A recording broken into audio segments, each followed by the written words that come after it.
మరోవైపు చూస్తే బాబు షూరిటీ పోయి మోసం గ్యారంటీగా నిలబడిన పరిస్థితి. ఇది మరోవైపు చూస్తే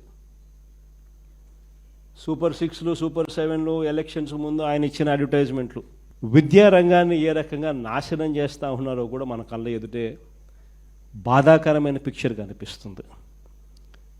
అసలు నిజంగా మన హయాంలో జగన్ అనే వ్యక్తి, వైఎస్ఆర్సీపీ అనే ప్రభుత్వం ఇంకొక 5 ఏళ్ళు గన పరిపాలన చేసిందంటే నేను చెప్తా ఉన్నా, ప్రతి గవర్నమెంట్ చదువు స్కూల్లో నుంచి వచ్చిన పిల్లాడు, 1వ తరగతి పిల్లోడు 10వ తరగతి, 10 ఏళ్ళ మన హయాం, ఆ పిల్లాడు 10 సంవత్సరానికి పాస్ అయ్యేసరికి ఆ పిల్లోడు ఐబీ సర్టిఫికెట్తో, ఇంగ్లీష్ మీడియం ఐబీ సర్టిఫికెట్తో, నేను సిబిఎస్ఈ గురించి కూడా మాట్లాడడంలా, ఇంగ్లీష్ మీడియంతో ఐబీ సర్టిఫికెట్తో పాస్ అయ్యిండు.